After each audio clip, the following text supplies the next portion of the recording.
Dale, as you know, I'm passionate about self-leadership, and part of the purpose of this program is to educate our leaders out there that are listening to us about, and every single one of you as a leader, about how they can use some qualities of self-leadership. I understand that you've actually bought an investment property with your brothers.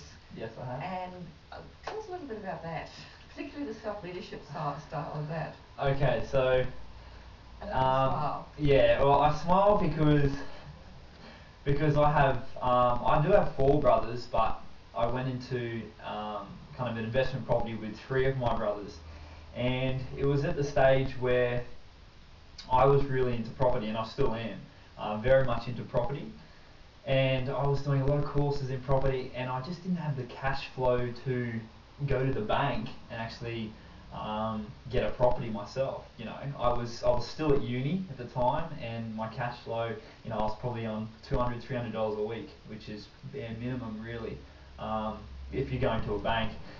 So I actually approached my parents first to talk about an idea of doing a joint venture, and my mum actually suggested to me, why don't you talk to your brothers? So I talked to my brothers, and we went out and we had a look at some houses. We went and had a look at a few houses, and there was a really crappy house, but it was on the best street in the suburb we live in. And we went through, and it's interesting because I see houses differently to what my brothers see, just because I've grown up, and it's kind of like the Donald Trump story, how he sees, you know, most people see a coffee shop on the corner, he sees a big Trump Tower, whatever it is.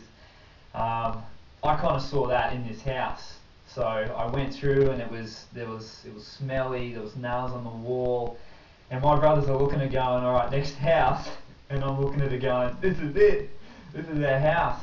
So are you the youngest, Dave? I am the... Of the 4? Of the 4, yeah, I'm equal youngest. Okay. Yeah, so I have a stepbrother we're 2 weeks apart. So yeah, I've got a brother who's 5 years older than me and 4 years older than me.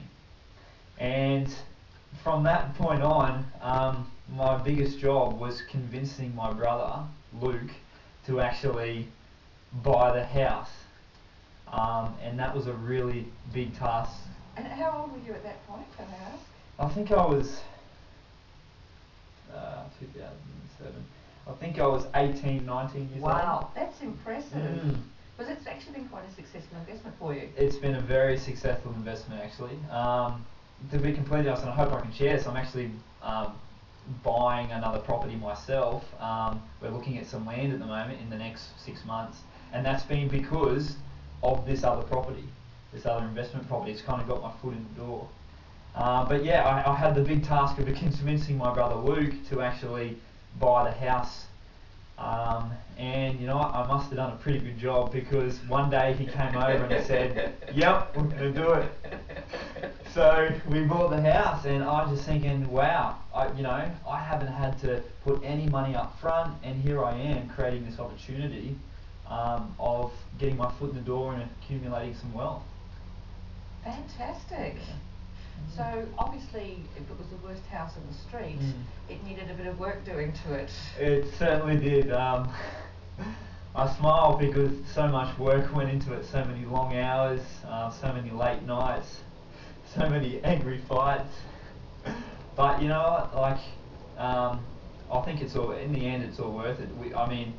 What we did to it, we did a full reno. You know, we pulled the carpet up, we polished back the floors. Every room had a different wallpaper in it. So we were ripping down wallpapers, we were sanding back the walls, we did the paint job ourselves. The front garden it was like walking through the jungle. So we had to get in there and chop everything down, and we put a new fence in. So we got in there and we had to do a lot of work. And the funny thing was, we had an idea of what we were doing because we'd renovated properties before with our parents, but this was kind of our thing, just the boys, and our parents were kind of backing off a little bit.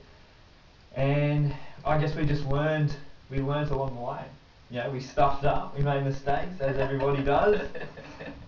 We paid tradies too much, you know, way too much. But You're not going to do that again, are you? no, certainly not. And you know what? We've built relationships, well, certainly I have, with certain tradies. So we've learned our lessons, and So you've taken an ugly duckling and really turned it into a beautiful swan. yeah, we definitely have. We've had people walking through it lately, and they say it's beautifully presented and everything looks great. And I think we had a while back we had the neighbour of the house, which was next door. They came back up the street, and we got talking, and they said that she couldn't believe what the house looks like. She couldn't believe it because she had walked through there when we were buying the place. You know, she was looking at buying the property too, and she saw how terrible it was and what we'd done. So, and I guess, you know, the thing is, you don't realise what you've done until you look back and see the photos. And I believe that's a really good point, that often when you're going through change or you're moving in life, it's not until you look back 6 months or, you know, 3 or 4 years and you can actually see how far you've come, because at the time you're just in there going through the stuff, going through the motions, doing what you've got to do to get through each day. Correct. Yeah, definitely. That's a big point. And Yeah. what was your biggest takeaway from doing the investment property? Biggest takeaway would have been have a plan in place, making sure that communication, that you have really good communication, especially with my brothers, with tradies. You know, you've always got to be touching base, keeping communication channels open, and just taking action.